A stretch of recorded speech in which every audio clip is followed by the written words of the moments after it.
Welcome back to The Tenant's Voice.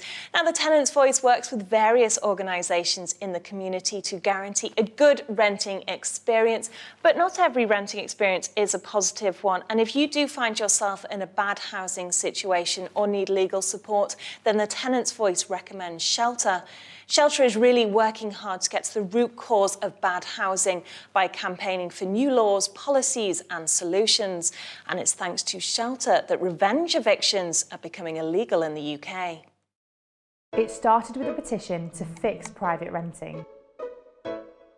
Hundreds of you sent us pictures of bad renting conditions. Mould, dodgy electrics, you name it. With thousands of you telling us about your renting nightmares, we knew it was time to act. In June 2014, the MP Sarah Tether took notice and presented a law that would end revenge evictions for good. By September, the government announced their support. Getting enough votes to change the law wasn't easy. With your help, we pressured MPs to show up for the debate in November, and lots turned up. Sadly, 2 of them blocked the bill. That is an outrageous challenge to the chair. But you didn't take it lying down. With your help, we kept up the fight. And in February 2015, the government listened. After a year of campaigning, the government put forward a law to end revenge eviction.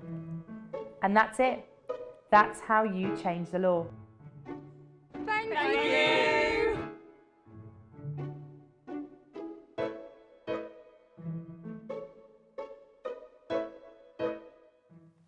To get in touch with Shelter for expert housing advice, be sure to visit their website. Now, our team caught up with Claire Apson from Daisy Lets to answer some of your rental concerns.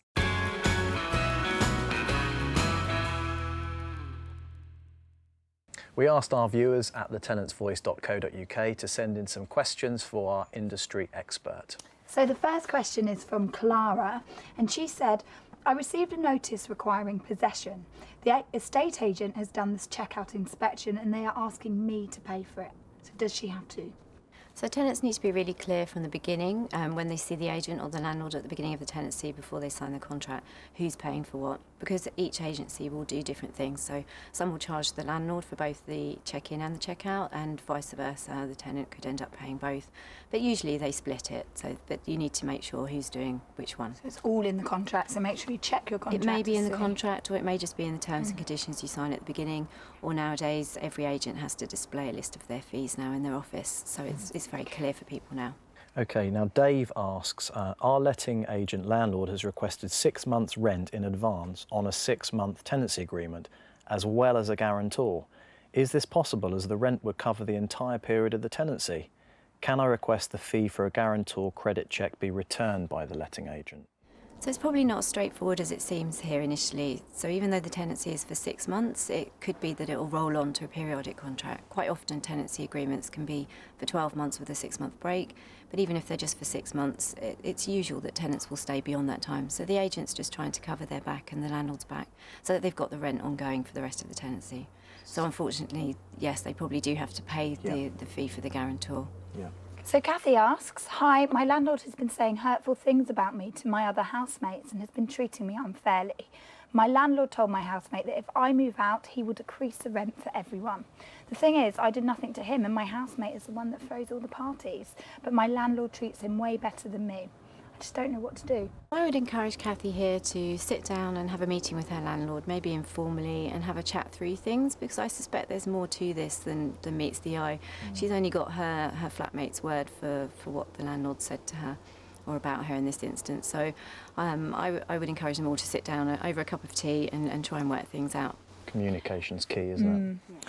So the last question, Kai asks, does my landlord letting agent have the right to show prospective tenants around my home before I move out? So within the last 48 hours, it's usually in your contract that tenants need to give access to the landlords to show prospective tenants around.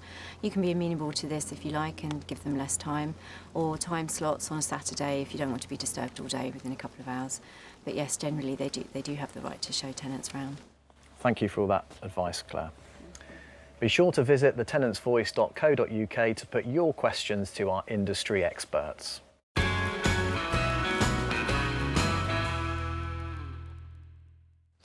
Association of Residential Letting Agencies is the UK's main professional body in the industry.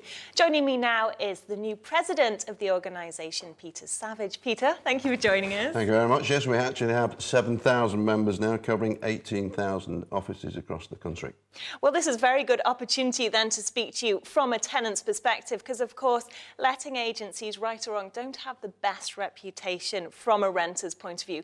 So tell me, how is Arla set up to help renters? Well, our members act impeccably, and it is our role to ensure that they're professional and that they and their client landlords are completely compliant with all current regulations and legislation, which therefore protects the tenants.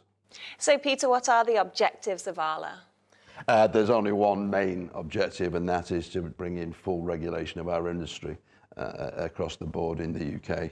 It really is called for, and in the absence of governments being willing to do that and being willing to protect the consumer, well, we believe they should do, is that we still want to maintain the high standards that we do so, and educate the consumer on what to look for so they don't get ripped off by those few unscrupulous people who choose to denigrate the reputation of our industry. You are, of course, the prime governing body for letting agents. What does this cover exactly? We are a professional member association, and we do advocate most certainly the full regulation of our industry, which as yet the government doesn't wish to take up.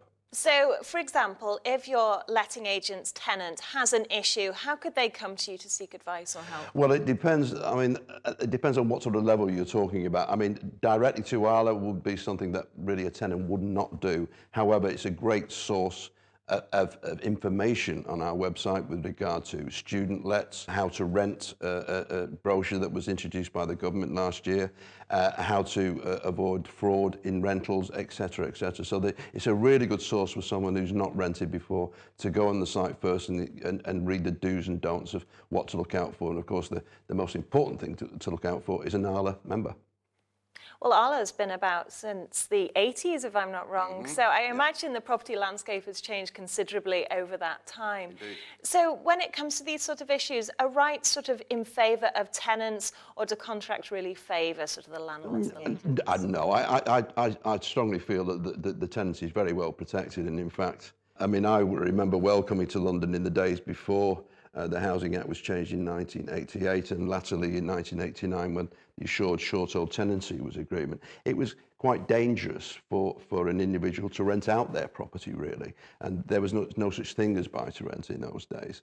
And latterly in the 90s, when it became the default documents in a short-term tenancy, that led to the growth in the private rental sector, because again, if you're not able to remove a tenant at some stage for whatever reason, you know, A, the lenders would not lend, and B, no one would invest their money in the industry. So, but believe me, you know, the tenant is well protected in this country. Well, of course, you know, you would probably say that all letting agents are legitimate. There are some bad ones out there. So for a tenant who's looking to rent a property, what should they really look out for when they're approaching these people? You would make sure that A, they're a member of a redress scheme. Check, these days they're obliged to publish whether they're members of a client money protection scheme and whether they're a member or not. There's no compulsion to be a member of such a scheme, but why would an ethical agent not be a member of such a scheme? And they have to demonstrate that quite clearly in the offices. If one goes to the Arla website or even the government website on the private rental sector, there's some really good advice out there. And we know one of the major ways that we can get rid of that minority of bad agents is to educate the consumer, and I think that's really what we need to, you know, we're really keen on doing that. So please do visit the website. Well, for example, if your landlord or your letting agency has been quite naughty in some respects, could you come and complain to your organisation? Of course. Your first port of call should always be the agent themselves. Since October of last year, it's incumbent upon all letting agents to be a member of one of the 3 redress schemes. All our members are members of what is known as the TPO. Through that, they're obliged to have a complaints procedure, and before escalating it to someone else, you must exhaust the complaints procedure of that particular agent. After which, or if they, for example, if they should ignore your complaint, or if they're taking unreasonable time over your complaint, You could therefore escalate it onto the Ombudsman. I mean, the Ombudsman is able to actually make an award to the tenant should they find in their favour, and that can be up to £25,000.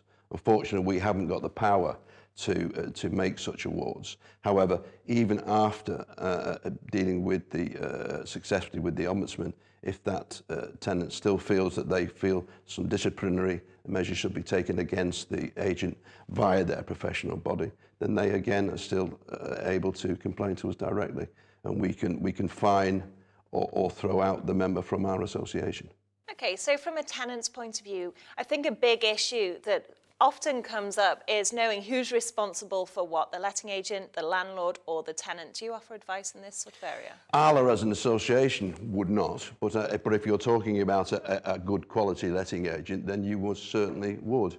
And in the majority of cases, I find that these sort of questions, as a practitioner, would come up during the early days of that tenancy. It's quite often a matter of expectation and whether the agent manages the property or does not. Tenants that came through my door, that, you know, even if we didn't manage it, if they felt they needed some assistance, we're happy to give them that advice. So in general terms, who is responsible for what? Can you sort of give me some examples? The landlord, it's incumbent upon him to ensure that the gas appliances are safe and checked yearly with certificates, electrical safety, fire and health regulations. I mean, the list is endless, which is why in a majority of cases I would still recommend going back to an ALA agent, because they are the ones that are up to date. Peter, thank you.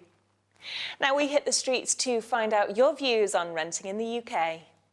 Through the agencies, it's been a lot easier to get certain things. So, for instance, you know, fixing certain things, you know, took a day or two maximum. While with private landlords, it can be a bit of a hassle. You know, it really depends who you're renting from. At the moment, it's a private landlord who's quite good. So, you know, really pleased with where I live at the moment.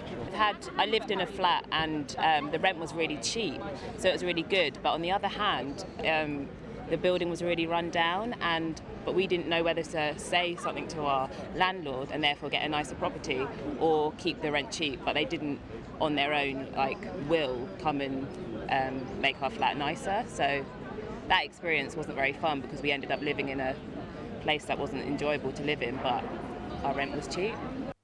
Well, that's all for me, Jenny Hammond. But if you missed our show or want to watch it again, you can catch it online.